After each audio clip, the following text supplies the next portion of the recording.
Good evening, welcome to my channel. I'm Dr. Paul Kiritsis, and today I'm going to be interpreting the Promethean myth for you from a Jungian perspective. The name Prometheus has cultural associations to creation, theft, progress, evolution, intelligence, and forethinking. In fact, the etymological root of the name, from the words pro, before, and manthano, learn, links the word in question to the latter and explains why the Latin Servius claimed that Prometheus was a man of great foresight. Like many of the other deities, it appears that Prometheus first appeared in Hesiod's famed epic poem Theogony as a son of the Oceanid Clymene and the Titan Iapetus.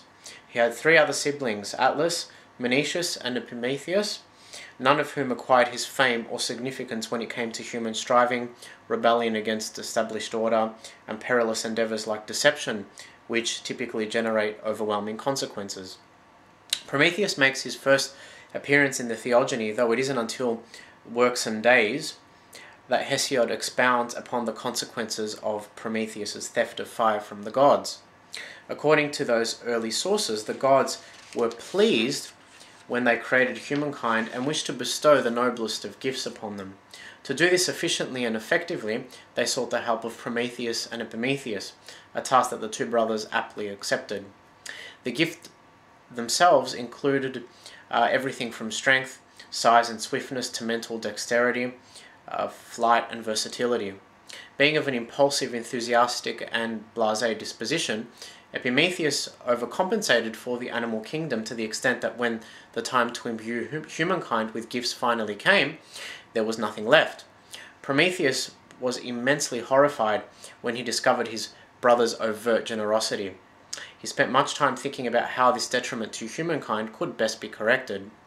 Finally, he agreed that the best course of action would be to steal the element of fire from the gods and give it to humans, who could then use it for multiple purposes, so keeping warm, cooking food, defense against dangerous predators, and so forth.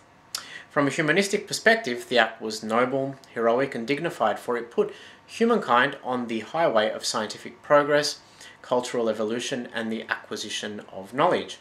In many ways, Prometheus was the progenitor of the arts and sciences. His punishment for this divine transgression was to be chained to a rock at the pinnacle of the Caucasus. There, a hungry eagle would descend from the skies and tear his liver out with its sharp talons before devouring it. Prometheus's immortality offered the winged beast innumerable free lunches and dinners. The liver regenerated overnight, so the eagle would return time and time again until Heracles finally liberated Prometheus 30 years afterwards with the consent of the omniscient Zeus. Hesiod also introduces Prometheus as the ultimate trickster. In the Theogony, he deceives the father of the gods by presenting him with two sacrificial meals and asking him to pick between the two. One contained a selection of lean meat inside an ox's stomach, and the other a blend of fat and bones wrapped in glistening fat. Deliberately misled by the autosuggestion made by outward appearances, Zeus selected the package that was nutritionally poorer. The myth serves as a prototype delineating why the ancients offered up only the fat and bones of an animal sacrifice and kept the rest for themselves. If there was one thing that the Olympians despised, it was being duped by other beings judged to be intellectually and physically inferior. Zeus sought retribution for Prometheus's act, but he did it in a much more discreet and subtle manner. He invited the lame blacksmith Hephaestus to fashion the external form of the first woman from clay and the Olympian goddess to dress her with their finest aesthetic qualities. This first woman was an amalgamation of seductive gifts conferred by the gods themselves, and so she was given the name Pandora, meaning all gifts. Once the physical vessel was ready, it was ensouled by the four winds blowing forcefully from their allotted corners. Her soul was then instilled with wickedness by Hermes on the command of Zeus. The inversion of an originally good nature was what possessed Pandora to open a bythos meaning jar, containing lamentable ills, pains and diseases that had been entrusted to her by the Olympians, thus imposing calamity on the human condition. Pandora rushed to place the lid and prevent other evils from escaping, but it was too late. In the end, the only thing that remained trapped inside was elpis, or hope. Myths are carriers of spiritual truths, racial idiosyncrasies, and the nature of reality as each culture perceive it. So there are numerous ways in which we could interpret the Promethean insurrection against the 12 gods. Personally, I possess a strong bias towards inwardly turned interpretations that explain mythical narratives in terms of the inner workings of the psychic realm. In this light, the Promethean endeavour becomes an internal battle or war between positive and negatively charged forces of the soul. At this point, it would be impossible to continue without introducing concepts pertaining to the analytical psychology of Carl Gustav Jung. Jung developed a stream of esoteric spirituality whereby projections of reality onto external matter were understood to be byproducts of the intercourse between two vital components of the human psyche termed the conscious and the unconscious.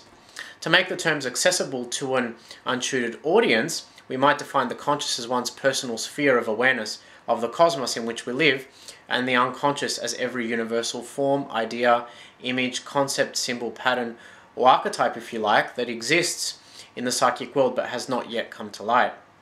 If we were to equate the two concepts with something more tangible, the conscious would be a sun or star, and the unconscious, or collective unconscious if we were talking about humanity as a whole, would be the infinite and expanding universe. During its lifetime, the light of consciousness can travel and illuminate contents in the darkness of the unconscious, hence causing one's ego to inflate and become conscious of a greater reality. But it can never encompass the sphere of the unconscious for the obvious reason that the latter is illimitable. Just as light and dark are inexplicably connected to one another as active and passive participants in a duality through which all reality is perceived, so too do the conscious and unconscious faculties of the psyche interact in such a way that resembles the eternal battle between water and fire on the surface of the earth. We might think of subterranean lava as an unconscious projection that erupts through the ocean of consciousness to create a little island, the ego's cosmogony, bringing hitherto unknown archetypes and thought forms to the forefront. This phenomenon is linked to the process of self-actualization that Jung called individuation, a transformation of the individual personality where unconscious elements are eventually integrated with the personal psyche to create a psychic body distinct from the collective. But it is also a necessary evil and chaos that strengthens willpower and disassociates personal consciousness from its roots in the collective unconscious. When consciousness grows, it inflates like a helium balloon, rising higher and higher into the supernal skies and acquiring greater and greater freedom from base instincts, reactions and impulses that weigh down and obstruct the primal ego. A natural consequence of this condition is that the ego consciousness is severed from psychological archetypes whose pedigree belongs to the variegated constellations of the collective unconscious. In retrospect, the sweeping ambition of the conscious is independent from a maternal unconscious on which it is dependent, though in seeking a level of freedom that transcends its own frontiers, it is in effect committing hubris against the unconscious psychic source from whence it takes its own nourishment. This can result in an inner turmoil that leads to pandemonium within ego consciousness and eventually to its dissolution and death, if the latter remains in a state of suspended animation without forging new archetypal configurations with the collective unconscious. The source of consciousness is the unconscious, and the ego cannot perceive the world of matter without an archetypal framework, inasmuch as an astronomer cannot see the icy rings of Saturn without the aid of a telescope. Thus, the fragmentation and reintegration of these two components of the psyche is a salvific act that liberates the individual personality from its carnal roots, as well as a transgression against the psychological archetypes personified as gods on which it was dependent during the rudimentary phase of its development. If we chose to interpret the Promethean myth from a Jungian perspective, it should be blatantly obvious that Zeus's vengeful act in chaining Prometheus to a rock of the Caucasus is an afflicted ego's inability to reconnect with its unconscious origins, though in a new and meaningful form, after its temporary division from the collective unconscious.